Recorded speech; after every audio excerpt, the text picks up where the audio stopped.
and if that does not happen and we do go into a period of a very quiet market, we do think the curve with the biggest upside is potentially WTI. Yeah. So maybe we will see a lot more arb fixtures. So for us, we'll position in long TI Brent boxes, long TI flies, and long Brent flies.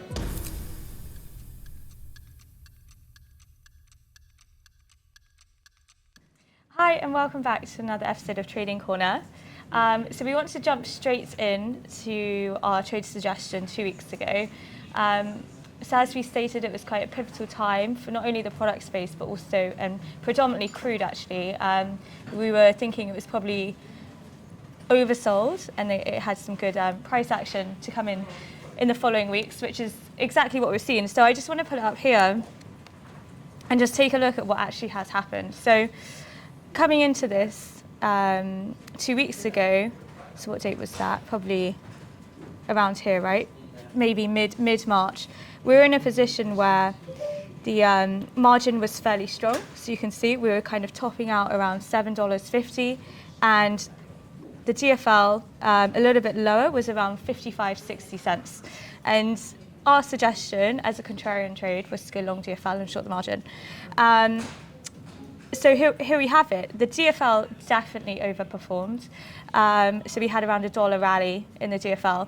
And it's quite important, I think, when you get to these pivotal points, when you're doing a contrarian trade. I mean, we got quite lucky with the timing, I think. Beginner's luck, maybe. Yeah.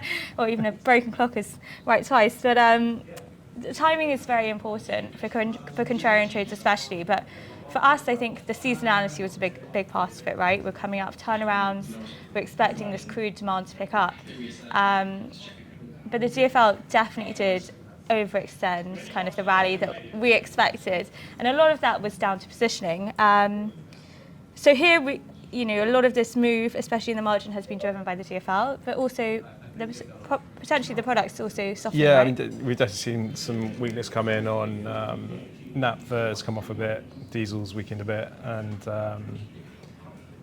so we've seen that play out a bit as refineries have come back from turnaround. Yeah, so I guess it was a combination of all of these, and it's really helps that relationship converge. And crude did a big part as well, so crude's moved up, so the DFL's moved up. Exactly. Maybe let's touch on crude, because I think that's been the most interesting part of the barrel over the last 2 weeks. So I think, yes, as we kind of rightly identified, the market was, I think, overshort, especially in dated. I mean, looking at the relationship between GFLs and Brent spreads did perform, but it was definitely the GFL that kind of led the rally and picked up a lot more pace. So a lot of it, as we were talking about last session, was there are a couple of local barrels of WAF, of CPC, which was kind of threatening data a little bit, especially where a lot of the ARBs into Asia predominantly were shut because they were in maintenance. And it kind of allowed for people to sell onto the forward curve because there was okay liquidity, the market was fairly bearish, and these barrels weren't shifting. But it again all comes down to that incremental demand. So as soon as one or two people came out and it was looking a bit more constructive, it led to this flurry of short covering. So I think over one day, the GFL rallied from, I think it was around 95 cents up to about 160 in Chunky one day. For DFL. And huge volumes traded. I think, in my trading career of 9 years, it's potentially the biggest volume day that I've seen. So it's fairly enormous. But it just gave an insight into actually the lack of positioning or potentially overshort positioning. Was it physical covering that we had? Yes, some of it was physical. So one was, a really large major or trade house, whatever you want to call them.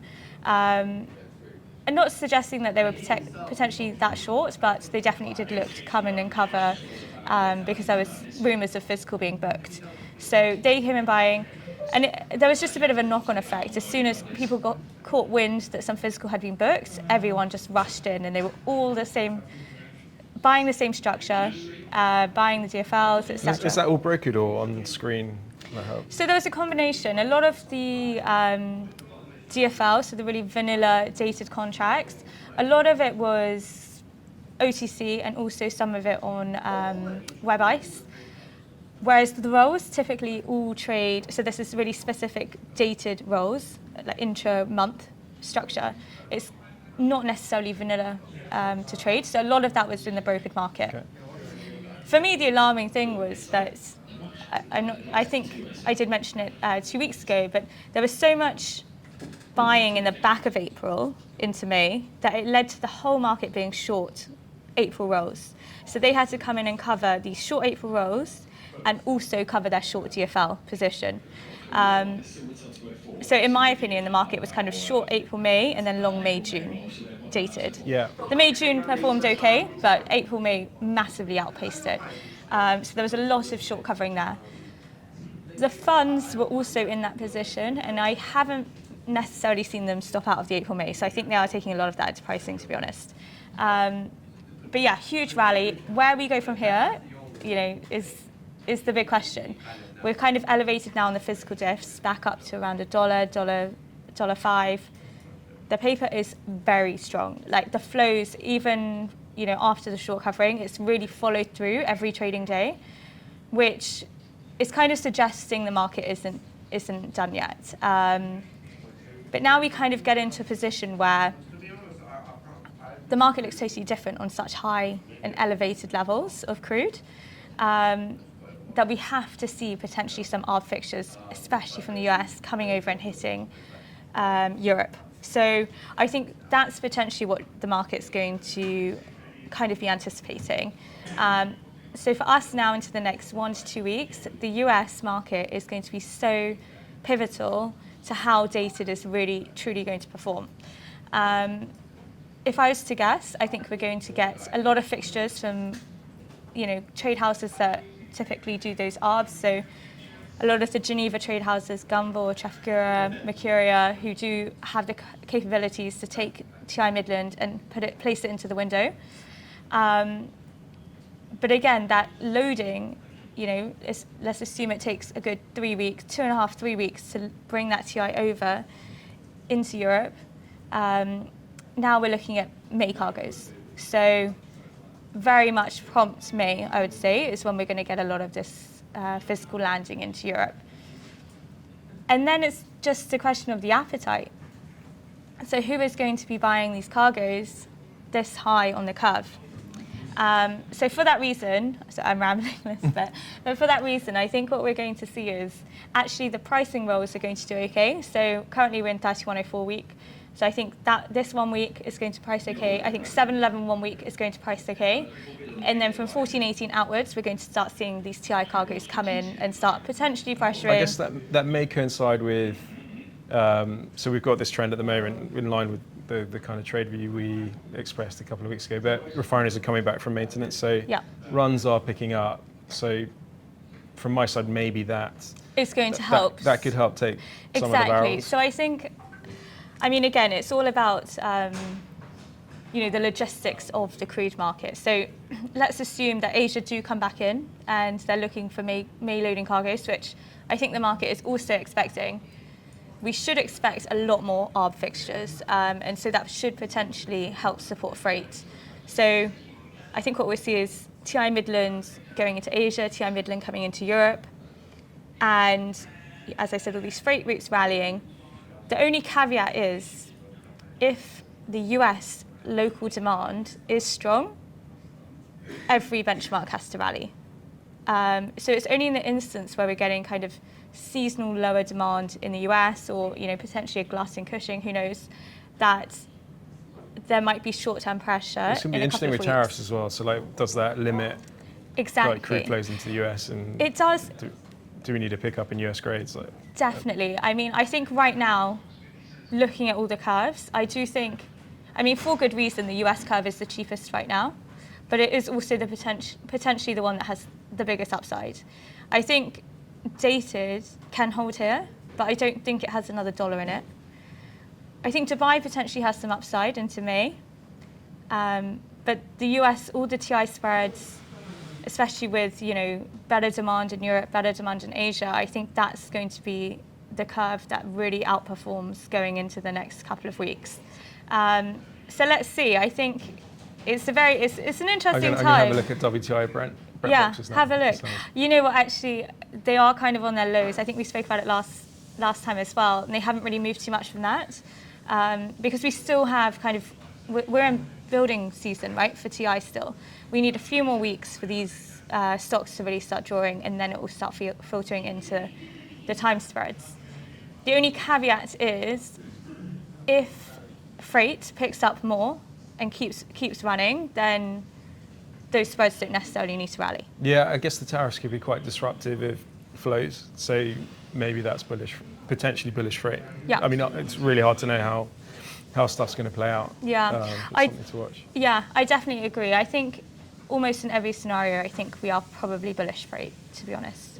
So maybe that's one of the main trades. I know it's a bit harder to trade than the classic futures or other swap contracts, but it's definitely one to keep an eye on.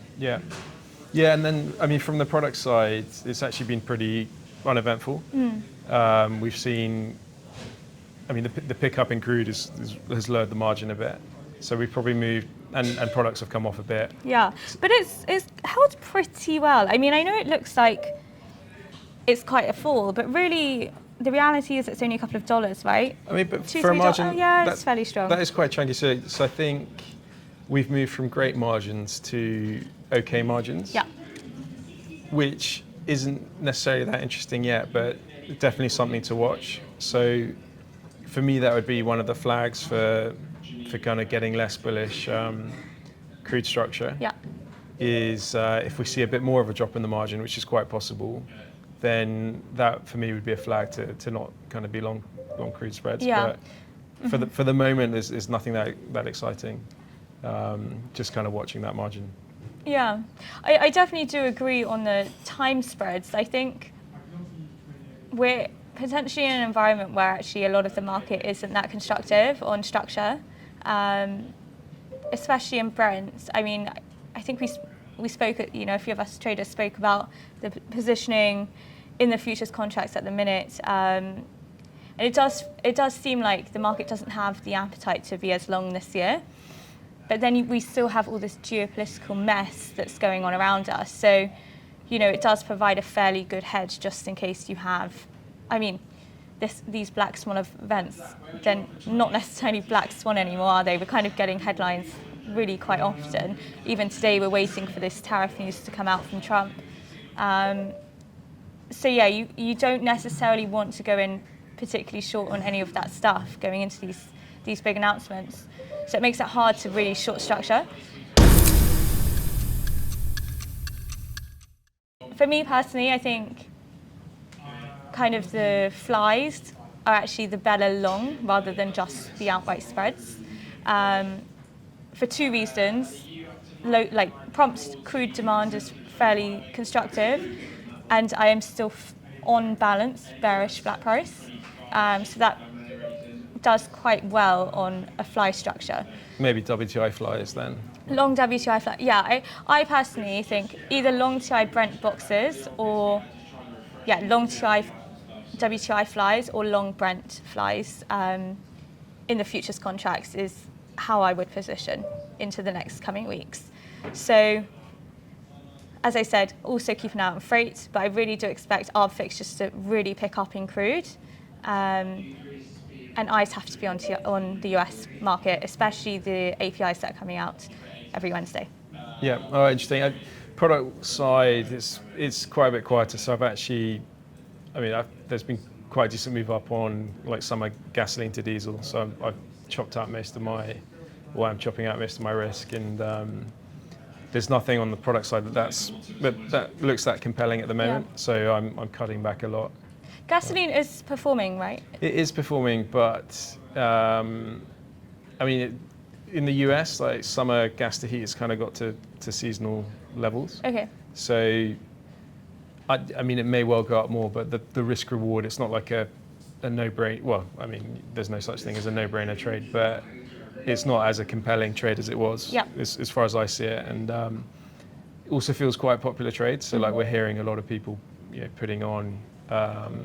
Like in Europe, say like Q3 EBOB to diesel, which, it does look really nice. And if I had to have a trade on, I'd be long. But I mean, a lot of people are getting in, so like I don't mind kind of taking stuff off here. Yeah, positioning is definitely a really important part of the market at the minute. Like, if you can identify, and actually our COT reports do this really well, it kind of gives you an average feel of where we think the market has positioned. So it's definitely one to keep an eye on. So, if you want to look at gas heat or gas snaps, etc., definitely check out Flux, because it's really indicative of where the market got into that position, and can potentially help you construct those trade plans to maybe start exiting as you're looking at doing, right? Yeah, super interesting. And also just on a personal level, I've lost count of the amount of holidays where I've taken in big positions and lost money. So I'm going to take a couple of weeks off. Yeah. Well, that's the other thing. Easter we have a few bank holidays, shorter weeks, so there's definitely definitely feel like the market feels on the product side. It's feeling pretty quiet, and I wouldn't be surprised if it was for a similar reason. Definitely, but it also leaves scope for one or two people to kind of move a contract during those quieter times. So it might not be that the market moves as you would expect it to behave. So definitely want to keep an eye on. But yeah, just so in summary, I guess not too much to do on the products. We would hope for better product demand to keep these margins up, and that will maintain our bullish crude view. But if that does not happen, and we do go into a period of a very quiet market, we do think the curve with the biggest upside is potentially WTI. Yeah. So maybe we will see a lot more ARB fixtures. So for us, we'll position in long TI Brent boxes, long TI flies, long Brent flies. Yeah, I'm going to take a look at those, chart them up. See what they look like. Great. We'll see you in a few weeks.